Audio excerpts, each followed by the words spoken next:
네, 김경래 최강시사 3부. 이번 시간에는요, 그 화성 연쇄살인 사건 관련된 얘기 좀 해보겠습니다.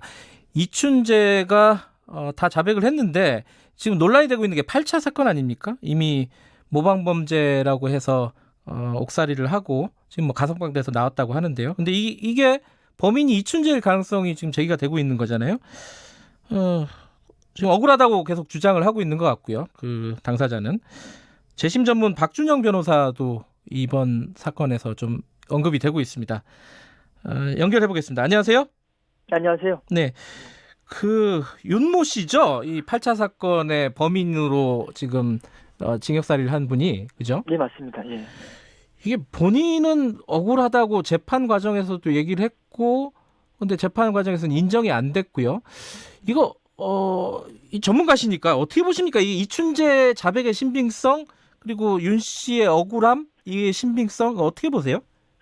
일단 제가 섣불리 이게 맞다라고 얘기하기는 어렵습니다만은 네. 지금 굉장히 의미 있는 상황이 벌어지고 있는 건 분명합니다. 왜냐하면은 이춘재의 자백이 밖에서 나온 게 아니라 경찰 조사 과정, 공권적인 조사 과정에서 나왔단 말입니다. 네. 그리고 또 온 국민의 시선이 집중되는 상황에서 네. 경찰이 이미 형이 확정된 사건에 그 범인이 있음에도 불구하고 네. 이춘재로 하여금 어떤 자백을 유도했다라고 보기도 어렵거든요. 네. 그리고 이춘재 자백의 구체적인 내용이 나오고 있진 않지만 네. 자백이 추상적이고 막연한 것 같지는 않아요. 굉장히 뭔가 구체적이기 때문에 그 자백을 검증해봐야겠다라는 경찰의 얘기가 나오고 있지 않습니까? 네. 그렇다면은 이 자백은 결코 가볍지 않고, 그리고 또 그 억울하게 옥살이하신 분의 그 고문과 가혹행위로 인한 허위자백 주장이 그 당시부터 계속 일관되게 네. 30년이 지난 지금까지 이어지고 있거든요. 네. 이것도 정말 가볍게 볼 수 없고 이게 이제 합쳐진다고 봐야 됩니다. 이춘재의 자백을 보강하는 증거가 윤모 씨의 지금 억울하다는 주장이고, 네. 윤모 씨의 억울하다는 주장이 지금까지는 의미 없다라고 배척됐지만 이춘재의 자백이 나온 상황에서 이제 이걸 뒷받침해 버리는 거죠. 근데 이게 합쳐졌을 때 이 의미는 가볍지 않죠. 예. 그런데 일단 그 고문이라든가 강압적인 수사 부분은 주장이 있었는데 법원에서 인정을 안 했단 말이에요. 지금 그러니까 증거가 없다는 거 아닙니까? 그 부분은? 30년 전입니다. 그렇죠. 재심 지금 하고 있는 사건들, 뭐 시국 사건뿐만 아니라 제가 진행했던 재심 사건도 당시 가혹행위 주장을 했음에도 불구하고, 네. 또 그런 정황이 충분히 드러남에도 불구하고 다 그 당시에는 배척되거나 네. 의미 있게 받아들이지 않았거든요. 네. 근데 물론 그 당시에 배척했다고 해서 그걸 갖다가 이제 뭐 의미 있게 뭐 볼 수도 있겠지만은 네. 그때랑 지금의 어떤 인권의 수준이나 그리고 또 어떤 그 당시의 과학 증거를 바라보는 관점이나 네. 또 자백의 어떤 의미에 대한 어떤 그 판단이 얼마든지 네. 달라질 수 있습니다. 네. 근데 이게 경찰이 지금 의지가 있으면요. 당시에 예. 이제 이거 좀 어려운 얘기지만 뭐 중금속 성분 조사한 방사성 동위원소 감별법. 예. 그러니까 이게 뭐 확률적으로 그렇게 정확하지는 않다고 하고요. 그러면 예. 지금 증거물을 찾아서 DNA 대조해 보면 되는 거 아닌가요? 그 증거물이 남아 있을까요? 저는 의문입니다. 왜냐면은 그래요. 저희가 이제 그 미국에서 이노센스 프로젝트를 통해서 수많은 사람들이 억울함을 풀었는데요. 네. 그 근거는 뭐였냐면은 그 사건의 어떤 그 증거물에서 뭐 DNA 분석을 해보니까 범인이 따로 있음이 밝혀졌다, 그런 경우가 많거든요. 네. 근데 우리나라는 그게 어려운 이유가 뭐냐면은 형이 이렇게 유죄 판결이 확정된 사건의 증거물은 제대로 보존하지 않는 것 같습니다. 아, 그래요? 폐기를 하고 미제 사건의 증거물은 남겨놓습니다. 근데 유죄 판결이 확정되면 이제 범인이 밝혀졌다라고 생각을 해버리는 것 같아요. 네. 그래서 그 증거물이 남아있지 않고 그 당시 감정 이후에 그 감정물이 온전히 지금 보존이 돼 있을까? 감정하는 과정에서 이제 쓰여졌을 수도 있고, 네. 남은 게 보관이 안 돼 있을 가능성도 상당히 높습니다. 아하. 물적 증거로 증명이 되기는 어려울 것이다. 이런 거네요. 제 생각입니다. 예. 예. 물론 뭐 찾는다는 뭐 찾고 있다는 경찰이 뭐 보도는 있었는데 말씀하신 대로 남아 있을 가능성이 그렇게 높아 보이지는 않는다. 이런 거네요. 제 생각입니다. 예. 그렇다면은 어떤 방식으로 이게 뭐랄까 누명을 썼는지 안 썼는지를 확인할 수가 있을까요? 이 사건은 나중에 이제 재심이 이루어진다고 했을 때도, 네. 재심 이후에 또 이제 무죄 판결이 내려진다고 하더라도, 네. 당시 수사했던 사람들은 유죄가 맞다, 확신한다라는 계속 주장을 계속할 것이고 그렇겠죠. 예. 이게 주장이 계속 대립될 수밖에 없습니다. 그래서 명확하게 무죄가 완전히 100% 무죄다라고 이렇게 밝혀지기는 어려운 사건이긴 하지만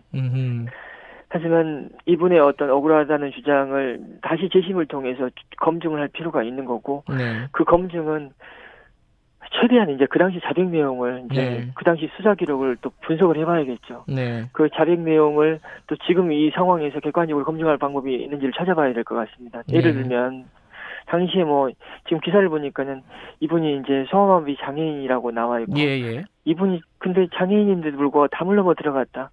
근데 이게 과연 정말 그 당시에는 얼마나 검증이 됐는지 네. 이런 것도 확인해 볼 필요가 있는 것 같고 예. 그 당시에 이제 뭐 함께 알리바이를 이제 잠을 자고 있었다면서 알리바이 주장을 했던 것 같은데 그 알리바이 주장이 제대로 검증이 안 된 것 같은데요.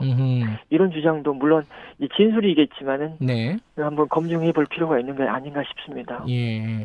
그리고 그 당시에 뭐 티타늄 뭐 방사성 동위원소 검증 예. 결과라는 게 지금 이제 국가수나 이런 여러 전문가들을 통해서 그걸로 범인 특정하는 것은 너무 무리했다라고 볼 수 있다. 네. 그런 얘기가 나오고 있지 않습니까? 네. 이런 부분도 어찌 보면은 당시 과학 수사를 지금의 과학 수사로 검증할 수 있는 것 아닌가 싶습니다.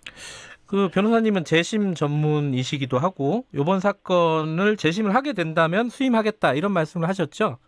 그거는 이제 제가 연락이 이제 여기저기서 계속 오니까 그렇다면 예. 기자님들한테 그러면 그분과 연락이 닿는다면 네. 제가 도울 수 있는 방법이 있겠다. 그래서 그 의사를 알려달라, 전해달라라고 그렇게 얘기를 했던 거지. 예. 제가 이분과 뭐 이분 주변 분들과 어떤 접촉을 한 것도 아니고요. 예. 만약에 이분이 다른 변호사님 통해서 하고 있다면 제가 결례가 되는 거죠. 예. 그래서 뭐 조심스럽긴 합니다. 지금. 그러니까 본인이 원한다면 그 당사자분이 원한다면 박준영 변호사님은 수임할 의사는 있다. 이 정도 취지시네요, 그죠? 네, 그런 겁니다. 그리고 예. 또 많은 분들이 제게 도움을 요청하고 있는데 제가 거절을 많이 하고 있는데요. 네. 이게 이제 이 사건을 좀 자발적으로 맡겠다라는 것도 어찌 보면 모순일 수 있고 비판받을 부분이거든요. 아유, 그렇게까지 말씀하실 건 예. 조심스럽긴 합니다. 예. 아니 그분은 굉장히 고맙게 받아들일 수도 있죠. 이게 재심을 하게 된다면 구체적으로는 어디다가 이렇게 신청을 하는 겁니까? 이분의 이제 그 무기징역이 예. 확정된 그 무기징역 판결이 수원지방법원에서 있었습니다. 예. 그래서 재심의 관할은 수원지방법원이 될 것 같습니다. 아, 수원지방법원에 재심 청구를 해서 재심 여부, 그러니까 재심을 할 건지 말 건지를 먼저 결정하는 거죠? 예, 일단은 무기징역 판결이 1, 2심에서 항소기각, 상고기각으로 확정된 상황이거든요. 그래서 네. 수원지방법원에 청구를 하는 게 맞고 예. 수원지방법원에서 다시 이제 재심을 할지 여부를 판단합니다. 네. 아, 그러니까 재심 여부를 판단하면은 그 다음에는 어느 법원으로 가는 거예요? 그 수원지방법원에서 재심을 엽니다. 만약에요, 네. 어떤 뭐 무죄라든가 이런 결론이 나게 되면 당시에 공권력들은 책임을 지게 되나요? 법적으로 어떻습니까? 근데 법적으로는 당시 이제는 네. 가혹행위나 고문에 대한 어떤 그 범죄가 성립하죠. 근데 이 범죄도 공소시효가 있거든요. 네. 이 공소시효가 다 지났습니다. 그리고 이분들이 다 이제 경찰들이 다 퇴직을 했거든요. 예. 퇴직했다고 볼 수 있겠죠. 그러면 징계를 할 수도 없는 거고. 아하. 그리고 또 징계 시효도 지났고. 예. 또 이분들의 어떤 손해배상 책임도 소멸시효도 일단은 지났다고 봐야 되거든요. 결국 진실을 아는 거 그 정도에 만족을 해야겠군요. 지금 상황은. 그럴 가능성도 꽤 있어 보입니다. 알겠습니다. 오늘 말씀 감사합니다. 네, 감사합니다. 재심 전문 박준영 변호사였고요. 김경래의 최강시사 오늘은 여기까지 하겠습니다. 내일 아침 7시 25분 다시 돌아옵니다.